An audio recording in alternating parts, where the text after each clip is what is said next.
அனைவருக்கும் வணக்கம். ராஜகுரு ஜோடாலயத்திலிருந்து ராஜேஷ்குமார். இன்றைக்கி நம்ம ஒரு நல்ல கான்செப்டாக எடுத்திருக்காங்க. என்ன கான்செப்ட் கேட்டிங்கன்னா, திருமணம் என்று எடுத்துட்டாவே இப்போனா பொதுவாக என்ன சொல்லுவோம், 10க்கு 10 பொருத்தம் பாருங்கள், தோசை பொருத்தம் பாருங்கள் அப்படின்ட்டு சொல்லி இதெல்லாமே நம்ம பார்த்துட்ருக்குறோம். ஆனால் திருமணம் என்று எடுத்துக்கிட்டாவே முக்கியமான ஒரு பொருத்தம் இருக்குது. என்ன பொருத்தம் உங்களுக்கு தெரிஞ்சால் கமெண்ட்டில் பணம் பதிவிடுங்க, இல்லைன்னா இந்த வீடியோவை முழுசாக பாருங்கள், சரிங்களா? இப்போ திருமணம் நடந்து முடிஞ்சு அந்த பெண் தன்னுடைய வீட்டிலேருந்து புகுந்த வீட்டுக்கு வரப்போகும்போது அந்த வீட்டில் உரிமையாள் யார் அப்படிங்கிட்டிங்கன்னா, சில இடத்துல மாமனார் அதிகாரம், சில இடத்துல எல்லா இடத்துலையுமே அந்த வீட்டில் புகுந்த வீட்டில் அதிகாரம் பண்ணக்கூடிய ஒரே நபர் யார் அப்படிங்கிட்டிங்கன்னா மாமியார்.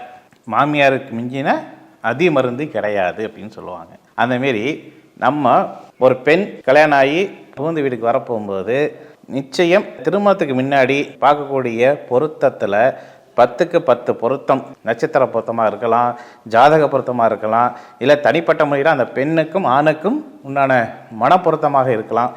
எதுவாக இருந்தாலும் கூடுதலாக ஒரு பொருத்தம் பாருங்கள் அப்படின்னு இந்த பதிவில் பதிவிடுறேன். அது என்ன பொருத்தம் அப்படின்னா, மாமியார் மருமகருடைய பொருத்தம் நல்லா இருக்கா.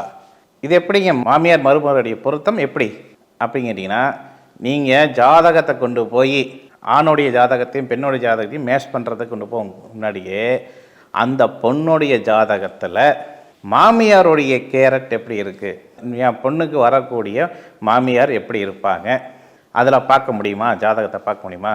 அப்போ அந்த ஸ்தானத்தை வச்சு, மாமியாருக்கும் ஒரு ஸ்தானம் இருக்குது, இந்த பெண்ணுடைய ஜாதகப்படி வரக்கூடிய மாமியாருடைய ஸ்தானம் எப்படி இருக்குது, மருமகனுடைய ஜாதகப்படி மாமியார் ஸ்தானங்கள் எப்படி இருக்குன்னு பார்த்து ஒரு ஆய்வு ரீதியாக பாருங்கள், கட்டாயமாக பார்க்க சொல்லுங்கள். அப்போ அதை பார்க்க போகும்போது